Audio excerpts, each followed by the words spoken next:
Hello friends, तुमचं स्वागत आहे आपल्या यूट्यूब चॅनल फार्मा कन्सेप्टमध्ये. आजच्या व्हिडिओमध्ये आपण एरोझोल्स जो फार्मास्युटिक्सच्या अंडर टॉपिक येतो त्याची आपण क्विक रिव्हिजन करणार आहोत hole entire टॉपिकची.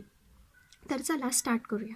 So first will aerosols. आता एरोझोल्स जर वर्ड आहे आपण त्याला जर आपण म्हणजे की डिव्हाइड केलं दोन पोर्शनमध्ये तर हा एअर वर्ड येतो आणि सोल म्हणजे सोल्युशन एक वर्ड येतो. सो जो आपल्याला माहिती आहे एअर जी आहे तिला आपण कॉम्प्रेस ज्यावेळेस करतो त्यावेळेस ती सोल्युशन फॉर्ममध्ये कन्वर्ट होते आणि त्या सोल्युशन फॉर्ममध्ये कन्वर्ट झाल्यानंतर त्याच्यात आपण जर ॲक्टिव्ह फार्मास्युटिकल इन्ग्रेडियंट म्हणजेच ड्रग मिक्स केला तर जे आपलं प्रोडक्ट फॉर्म होणार आहे, जो डोसेज फॉर्म होणार आहे त्याला आपण काय म्हणणार आहे, एरोझोल्स म्हणणार आहे. म्हणजे एअर जी आहे तिला आपण कॉम्प्रेस केली, सोल्युशन फॉर्ममध्ये कन्वर्ट केली, त्याच्यामध्ये API मिक्स केला and that dosage form is called as aerosol.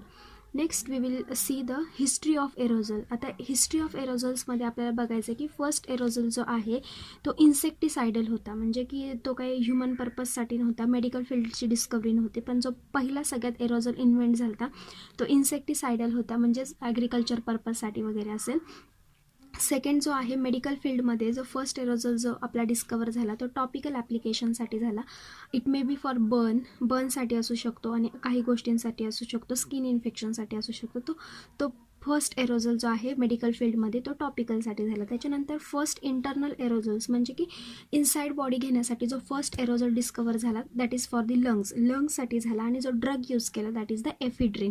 Next we will see the part of aerosols. आता पार्ट ऑफ एरोझोल्स बघत असताना actuator is the first part. आता जर आपण असे एरोझोलची डायग्रॅम काढली तर एरोझोलच्या वरती इथे एक ॲक्च्युएटर म्हणून असतं. सो ॲक्च्युएट ज्यावेळेस आपण करतो त्यावेळेस तिथून प्रोडक्ट हे बाहेर पडत असतं.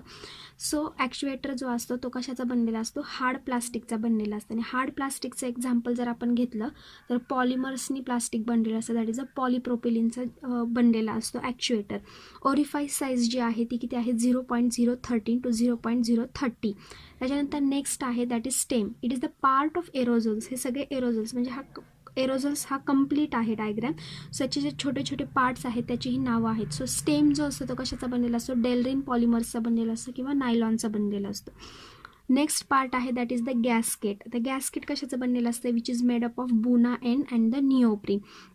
ह्याच्यासाठी मी ट्रिक अशी बनवली आहे, गॅस पर रोटी बुना. आपण हिंदीमध्ये बुना म्हणतो ना, म्हणजे भाजली वगैरे. सो मी ट्रिक बनवली गॅसकेट म्हणजे it is made up of बुना एन, गॅसवरून लक्षात ठेवायचं बुना. त्याच्यानंतर नेक्स्ट आहे part that is the spring. तर स्प्रिंग जी आहे ती कशाची बनलेली आहे, स्टेनलेस स्टीलची बनलेली आहे.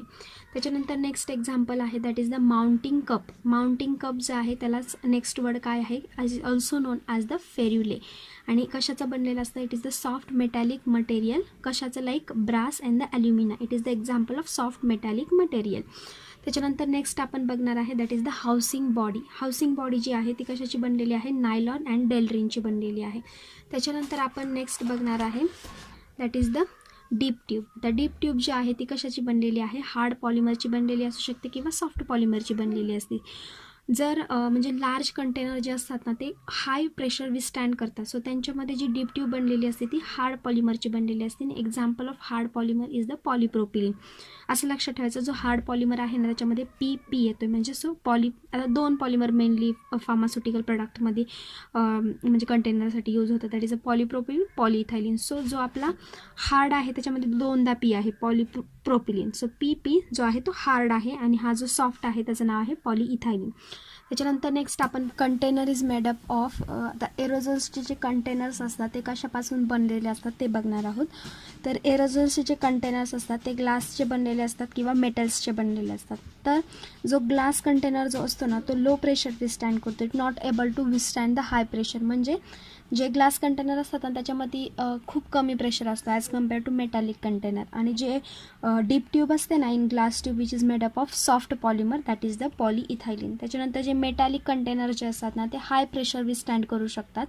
सो त्याच्यामध्ये जे आपले यूज केले जातात ना डीप ट्यूबसाठी पॉलिमर ते हार्ड पॉलिमर्स असतात, that is the polypropylene. Next we will see the types of actuator. आता आपण बघणार आहे.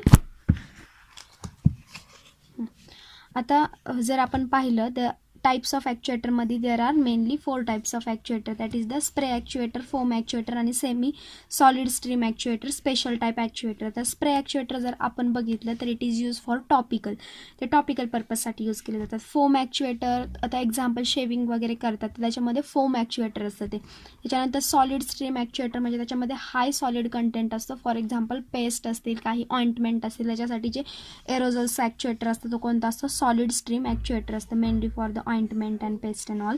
त्याच्यानंतर स्पेशल पर्पज जे असतात, स्पेशल पर्पज म्हणजे की लोकल बॉडी कॅव्हिटीज जे असतात त्याच्यामध्ये जर आपल्याला एखादी गोष्ट स्प्रे करायची असेल आणि त्याच्या थ्रू ड्रग डिलिव्हर करायचा असेल तर त्याच्या वेळेस आपण स्पेशल टाईप ॲक्च्युएटर यूज करतो.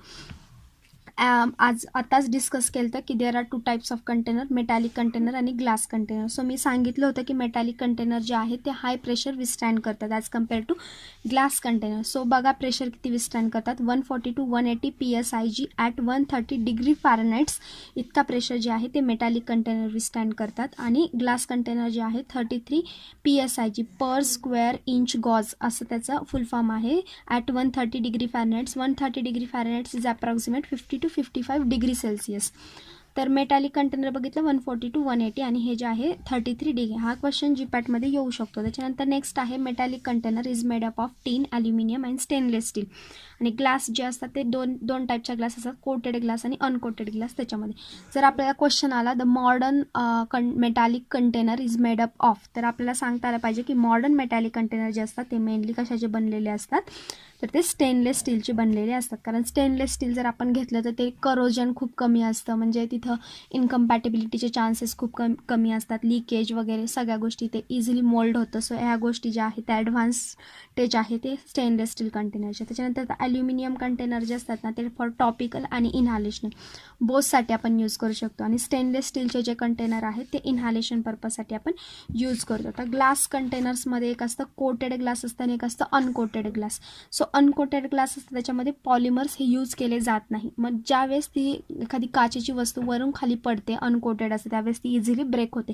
पण in case of coated glass जर आपण घेतलं तर तिथं कोटिंग असते, कशाची, पॉलिमर्सची कोटिंग असते. Due to that polymer coating ती कशाची कोट असते, इपॉक्झी आणि व्हिनाइल ह्यांची पॉलिमर कोट असतो, त्याच्यामुळे ते इझिली ब्रेक होत नाही, व्यवस्थित टिकतं बऱ्याच दिवस.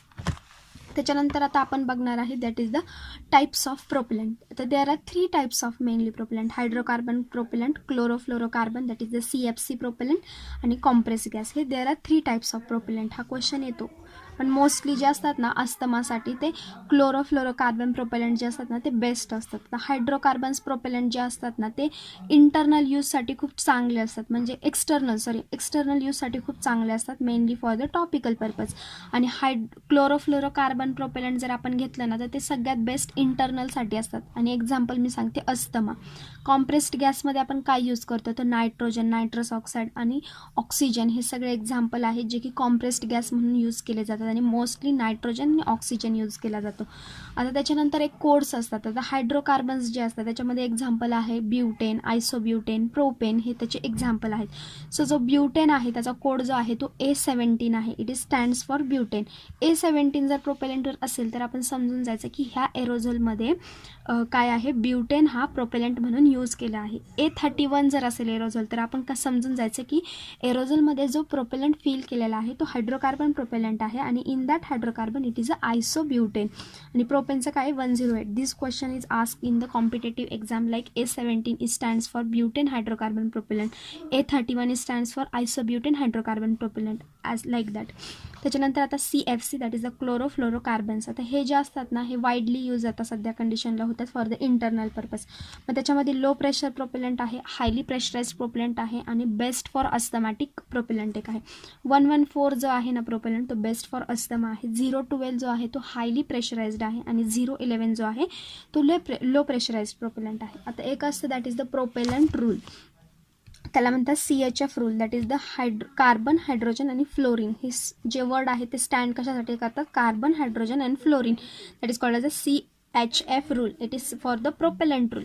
त्याच्यामध्ये आता फॉर एक्झाम्पल एखादं स्ट्रक्चर दिले आणि त्याच्यापासून आपल्याला प्रोपेलंटचा नंबर कॅल्क्युलेट करायचा आहे. जसे हे 012 आहे, 114 आहे, तर तसंच आपल्याला जर नंबर कॅल्क्युलेट करायचा असेल तर त्यावेळेस आता स्ट्रक्चर दिले मला त्याच्यापासून नंबर कॅल्क्युलेट करायचा. तर मी स्ट्रक्चर जे आहे त्याच्यातले जितके पण कार्बन आहेत त्याच्यातून -1 करणार, इथे लिहिणार. फॉर एक्झाम्पल स्ट्रक्चरमध्ये 2 कार्बन आहेत, सो माझा आन्सर इथं मी लिहिताना 1 लिहिणार.